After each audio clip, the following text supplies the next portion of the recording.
मेरा सवाल ये है कि जो लोग 14 अगस्त पे बाजा बजाते हैं उसके हवाले से शरई हुक्म बता दें, क्या ऐसा करना सही है या नहीं। खुशी के मौका पर बाजे बजाना ये नाजायज है। इसके ऊपर तो हदीस में दुनिया और आखिरत में लानत बयान की गई। सही बुखारी शरीफ की हदीस मुबारक है, नबी अकरम सल्लल्लाहु ताला अलैहि वसल्लम ने इरशाद फरमाया, दुनिया और आखिरत में दो आवाजें हैं जो मलऊन हैं, यानी उन पर अल्लाह की लानत है। उनमें से जो पहली बात बयान की, मिज़मारुन इंदा निअमतिन, नेमत के वक्त, खुशी के वक्त बाजे बजाना, और जो दूसरी बात है वरन्नतुन इंदा मुसीबतिन, मुसीबत के वक्त चीखना, चिल्लाना, रोना, ये भी ऐसी आवाज है कि जिस पर अल्लाह की लानत बरसती है।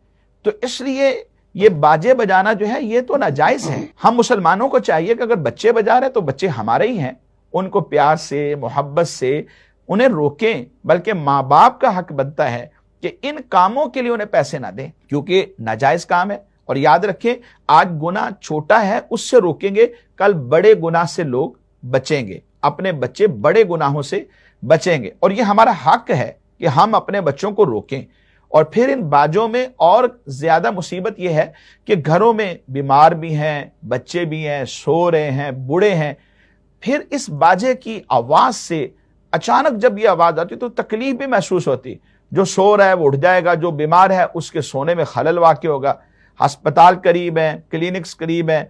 तो ये जो चीजें हैं ये सब ऐसी हैं कि जिनकी शरीयत इजाजत नहीं देती। और याद रखिए, मुसलमान को जो अजियत है ये अल्लाह और उसके रसूल को अजियत। हदीस मुबारक तो बिल्कुल वाज़ेह है, मन आज़ा मुस्लिमन फ़क़द आज़ानी व मन आज़ानी फ़क़द आज़ल्लाह। जिसने एक मुसलमान को अजियत दी, फरमाया उसने मुझे दी, और जिसने मुझे दी उसने अल्लाह तबारक व तआला को तकलीफ दी। तो हम मुसलमान हैं, हमें मुसलमानों वाले काम करने हैं, गैरों वाले काम नहीं करने। और उनके तौर तरीकों को छोड़कर हमें ऐसे काम करने हैं कि जो इस्लाम इजाजत देता है, जिसके करने पर देखने वाला कहे देखो वो मुसलमान है।